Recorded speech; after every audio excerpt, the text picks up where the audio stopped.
Usembut Menteri Rambak Kejela ubak Prestone Tensong haga sibalang jong kata yau ulapan pau ba Sorkar jela kalai saat haka yang kasari Meghalaya High Court ban pyntreikam ya roster system naduh Snem arjar arpuar syakmat naduh Snem khandai spa nyopuar. Habai kiran biginang pathai kubor ubak Prestone Tensong loong ba Sorkar jela kalai saat yang kasari bahkan syak ban pyntreikam ya roster system naduh mentah syakmat naduh Snem ki bamenswa. Ulai tu baga yang kasari kalau betah badai ben pyntreikam naduh Snem ki bala letno kata naduh basdang pyntreikam ya ke state reservation policy. Halor ke jeng dawa jong ke Voice of the People's Party kata ke VPP ban pensangi shwa ya ke jeng pyntreikam ya ke roster system kat ba 4 la ban penbet thema ya ke state reservation policy nakaliang usembut menteri rang ba uloong ba ke Sorkar kan selumi ke jeng yalang jong ke kunhun menteri bat ke jeng yalang bat baro ke seng sign perthai ban ya selok kumnu bania cakmat bakani kamat. No, the stand of the comment is like this. I think I've already replied very, very clearly.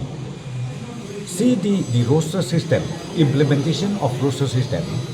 What has happened was way back in 2022, Honorable High Court has given the ruling. And then again, after that, we filed the affidavit not less than 3 times and also pleading the Honorable High Court that they should allow us to implement roster system prospectively, not retrospectively. But the Honorable High Court, at that point of time, they insisted us, they said that it should be implemented retrospectively, means from the inception of the reservation policy. So again, I've already said, we are waiting once the Honorable CM reach along. We will call a meeting, we'll have a cabinet meeting, we'll have MD meeting, and also we will have all-party meeting with all responsible leaders, and we will share with them and we'll discuss how to go forward.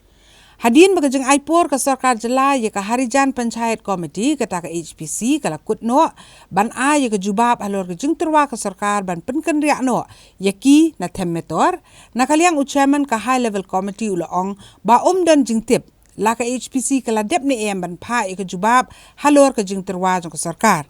Bat kumta kidang ap ba usembut menteri rang ba kejela uba kami ya ke kampan roisor uba sengau balang dahar wan pai kenang ba lum no shen ni ke jingelang ba ke HPC.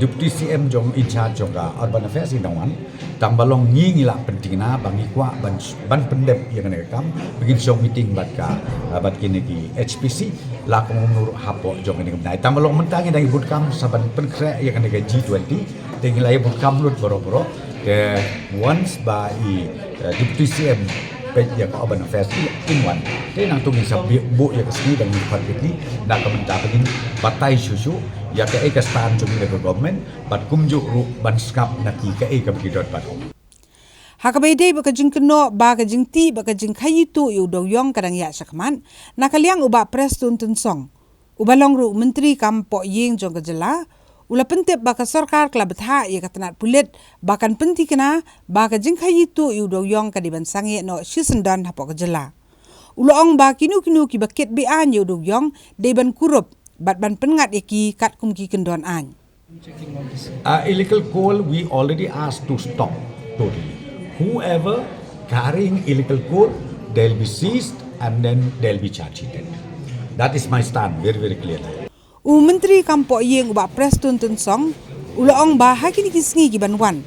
Unsa penlong no ya ke personal interview nak bentaki si hajar teliki kam ki balat bat ke Sorkar jela kan sa penmi no shen ya ke jingpen bena thep kam haki si hajar sanspa teliki kam pulit ki balat hapo katnat pulit bat ke jingpen kre ya ke jingpen rungkam kan sa sedang no shen bat hapo uni ubenai on sa pendap no ya kini ki kam ki balat. About 1,000 plus personal review is being called, and then immediately after that, after the personal review is completed, the process is completed, we are going again to advertise for another maybe 1,500 manpower which is required in the police department alone. So I'm sure this process also will start very soon. We'll make sure that the vacancies that we have, the shortage that we have, will fill it up within this year itself.